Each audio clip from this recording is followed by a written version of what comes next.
Hello viewers, আজকের ভিডিওতে আমি বিজেটির আরই মডেল বা টি মডেল রিলেটেড আরও একটি গুরুত্বপূর্ণ কনসেপ্ট সম্পর্কে আলোচনা করব এবং সেটি হচ্ছে আমাদের ফিক্সড বায়াস কনফিগারেশনের জন্য আমরা কিভাবে ইনপুট ইম্পিডেন্স হিসাব করতে পারি সেটা নিয়ে। তো আজকের ভিডিওটি অবশ্যই খুবই গুরুত্বপূর্ণ, তবে তার থেকেও বেশি গুরুত্বপূর্ণ যদি আপনার চ্যানেলে নতুন হয়ে থাকেন তবে অবশ্যই আমার প্লেলিস্ট থেকে বিজেটির উপর আগের বেসিক ভিডিওগুলো একটু দেখে আসুন, তাহলে আপনাদের বুঝতে সুবিধা হবে। বিশেষ করে বিজেটির আরই মডেল রিলেটেড এর আগে প্রায় 4টি কি 5টির মতো বেসিক ক্লাস আছে, সেগুলো কিন্তু অবশ্যই লাগবে আজকে কনসেপ্টটি বোঝার জন্য, কেননা এগুলো খুবই হাইলি কোরিলেটেড একটার সাথে আরেকটা। তো দেখুন, আমি গত ক্লাস পর্যন্ত কিন্তু এতটুকু আমি করেছিলাম যে আমাদের ফিক্সড বায়াস কনফিগারেশনের জন্য আরই মডেল, যেখানে আরই মডেল মানে এই ইকুইভ্যালেন্ট সার্কিটটার জন্য কিন্তু একই সাথে স্মল সিগন্যাল অ্যানালাইসিস এবং আরই মডেল দুটোকে একসাথে ইমপ্লিমেন্ট করে ফাইনালি এই সার্কিটটা আমরা পেয়েছিলাম গত ক্লাস পর্যন্ত আমি যা দেখিয়েছি। তো আজকে এখন যে কাজটা করতে হবে এইটার সাহায্য নিয়ে আমাদের ইনপুট ইম্পিডেন্সটা আজকে দেখাবো এবং এর পরের ভিডিওগুলোতে একই সাথে output impedance, current gain, voltage gain, অনেকগুলো ক্যালকুলেশন আছে। এগুলো সেপারেট ভিডিও আমি একটা কারণেই করব, কারণ হচ্ছে এই ইয়াটা অনেক বেশি ক্যালকুলেটিভ। ঠিক আছে, একসাথে সবগুলো দেখাইলে হয়তো আপনাদের বুঝতে সমস্যা হইতে পারে, সেই জন্য আমি সেপারেট ভিডিও করব। কেননা এই যে আজকে এবং এরপরে ক্লাসগুলোতে যা কিছু দেখাবো সেগুলো মিলায় কিন্তু আমাদের ম্যাথমেটিক্যাল প্রবলেম সলভ করতে হবে। ঠিক আছে, সো দেখুন আমি কাজ শুরু করতেছি এখন। এখান থেকে দেখুন, আমি একটু যদি ব্লু কালারটা ইউজ করি তাহলে দেখুন এই যে আমাদের সার্কিট, ইকুইভ্যালেন্ট সার্কিট, তাহলে আমাদেরকে ফার্স্ট অফ অল খুঁজে বের করতে হবে আমাদের ইনপুট ইম্পিডেন্সটা বলতে আমি কি বোঝাচ্ছি। তো এই যে ইনপুট ভিআই, এই যে ভিআই, এই যে আই মার্ক করাই আছে। সো আউটপুট সাইডে আমি কোনো হাতই দিব না, আউটপুট সাইডে আমার কিছুই হিসাব করতে হবে না, আমাদের যা লাগবে ইনপুট সাইডে।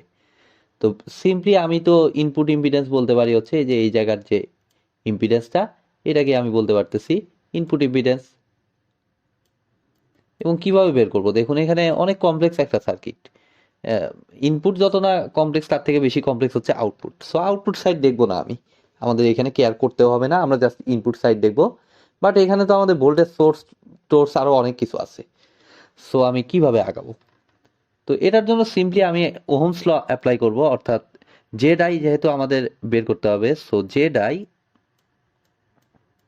ইজ ইকুয়াল টু বেসিক্যালি আমার হবে ভিআই ডিভাইডেড বাই আই। ঠিক আছে, এটা তো আপনারা সবাই জানেন যে কারেন্ট ইম্পিডেন্স সমান ভোল্টেজ ডিভাইডেড বাই কারেন্ট।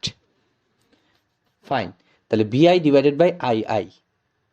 এখন দেখুন আমি কি ভিআইটাকে কোনোভাবে ক্যালকুলেশন করতে পারি কিনা। ভিআই হিসেবে দেখুন এই আরবির ভিতর দিয়ে কারেন্টটা আমার জানা নাই, বাট এই ভিআই এর সাথে এইটা আমার ইয়াতে কানেক্টেড, অর্থাৎ এই বিটা প্লাস ওয়ান আরই রেজিস্টরের ভিতর দিয়ে বিটা প্লাস ওয়ান ইন্টু আরই রেজিস্টরের অ্যাক্রসে ভোল্টেজটা আমাদের ভিআই এবং সেটার অ্যাক্রসে কারেন্টটাও আমাদের জানা আছে।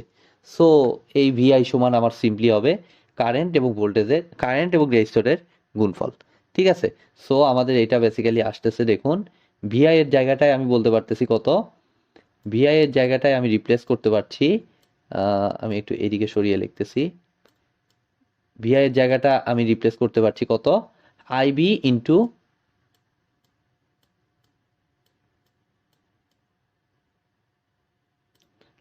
Into beta plus one into R ই।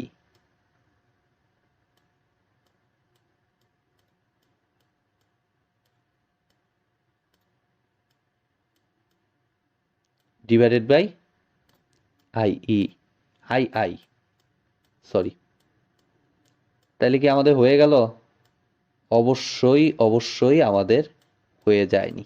কেন হয়ে যায়নি? কারণ আমরা জানি যে এরকম ইম্পিডেন্সওয়ালা টার্মে ডান সাইডেও আমার সব থাকতে হবে ইম্পিডেন্সে। তো আমি দেখতে পাচ্ছি beta plus one, beta one R E, এগুলো ইম্পিডেন্স হিসেবেই আছে, মানে রেজিস্টিভ ভ্যালু। তার সাথে এটা অবশ্যই কনস্ট্যান্ট একটা value, beta amplification factor what ever. তো অ্যাম্প্লিফিকেশন ফ্যাক্টর মনে করুন যে 100, তাহলে 101 ইন্টু আর ই। সো আলটিমেট রেজাল্ট আমার ওই ভেরিয়েবল আর ই হিসেবে, অর্থাৎ ওহমিক ভ্যালু হিসেবে আমার থেকে যাবে। বাট আইটা ভেজাল হয়ে আছে, কারণ এটার ইউনিট হচ্ছে অ্যাম্পিয়ার। তাহলে আমাদেরকে সামহাও এখন যে কাজটা করতে হবে যে এটাকে আরেকটু মডিফাই করে আইবি এবং আইকে কিভাবে রিমুভ করা যায় সেটা নিয়ে আমাকে কাজ করতে হবে।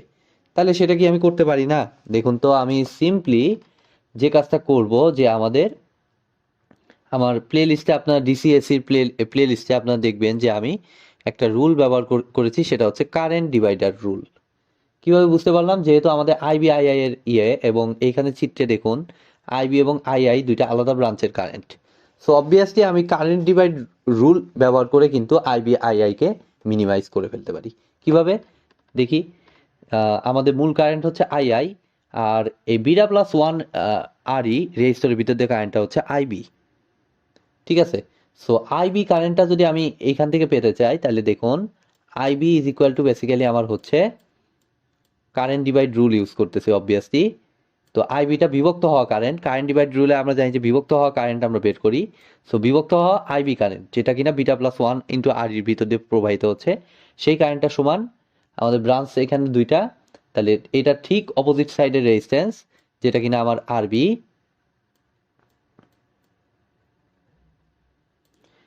ডিভাইডেড বাই আমার কত টোটাল রেজিস্ট্যান্স, এটা এবং এটা মিলে টোটাল রেজিস্ট্যান্স, এবং সেটা কত R B plus beta plus one into R E. এবং আর ইর ভ্যালু কিন্তু আমি বলতেছি যে খুবই ইম্পর্টেন্ট, এটা হচ্ছে 26 মিলিভোল্ট বাই আইই।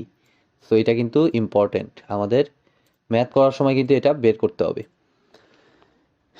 তাইলে R B divided by R B plus beta plus one into R E into মূল কারেন্টটা কত? মূল কারেন্টটা হচ্ছে আমাদের আই ইনপুট আই, তাহলে ইন্টু আই। তাহলে এখান থেকে আমরা পাচ্ছি, দেখুন আমাদের লাগবে আইবি বাই আই, তাহলে আইবি বাই আই কি এখান থেকে পাচ্ছি না আমরা? Simply I B divided by I is equal to পাচ্ছি, কত পাচ্ছি? আরবি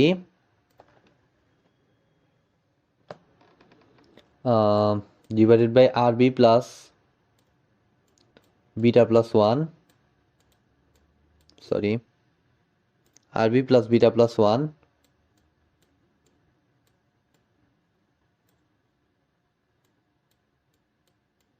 ইন্টু আর ই।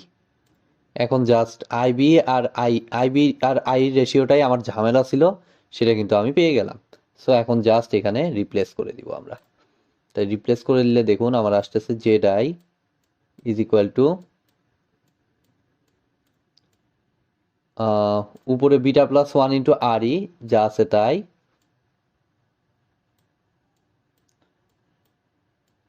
Beta plus one into R ই যেমন আছে হুবহু তেমনই,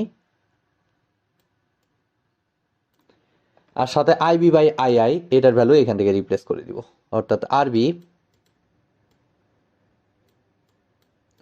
এটার ভ্যালুটা হচ্ছে R B divided by R B plus beta plus one, R B plus beta plus one into R E. হয়ে গেল আমাদের ইনপুট ইম্পিডেন্স বের করার ফর্মুলা।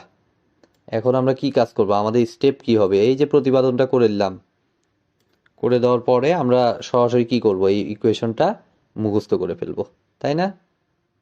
যদি এটা করি তাহলে এটা হবে আমাদের সব থেকে বড় ভুল অ্যাপ্রোচ, কারণ এত বড় জটিল ইকুয়েশন মুখস্থ রাখা ইম্পসিবল। প্লাস যদি এই একটা ইকুয়েশন মুখস্থ করতে যান তা তো হবে না, আরও প্রায় এরকম আরই মডেলের 6-7টা ইকুয়েশন আছে, 6টায় আপনি মুখস্থ করবেন? অসম্ভব। এটাকে মুখস্থ রেখে ইমপ্লিমেন্ট করা কখনোই পসিবল না। সো এইটাকে যে কাজটা করতে হবে আপনাকে, এই যে স্টেপগুলো আমি করলাম, এই স্টেপটা আপনাকে মাথায় রাখতে হবে, তখন গিয়ে আপনি প্রবলেম সলভ করতে পারবেন। যত রকমের আরই মডেল রিলেটেড যত কমপ্লেক্স প্রবলেমই দিক আপনি সলভ করতে পারবেন নিঃসন্দেহে। সেই জন্য আমাদের থিওরি ক্লাসটা ইম্পর্টেন্ট। তো এই ছিল মোটামুটি এই আরই মডেলে ফিক্সড ব্যাস ইনপুট ইম্পিডেন্স বের করার ফর্মুলা রিলেটেড ক্লাসটি। আশা করি আপনারা বুঝতে পেরেছেন। ভিডিওটি যদি ভালো লেগে থাকে অবশ্যই ভিডিওতে একটি লাইক দিবেন, বন্ধুদের সাথে বেশি বেশি শেয়ার করবেন, আর চ্যানেলে নতুন হয়ে থাকলে অবশ্যই চ্যানেলটি সাবস্ক্রাইব করবেন। ধন্যবাদ।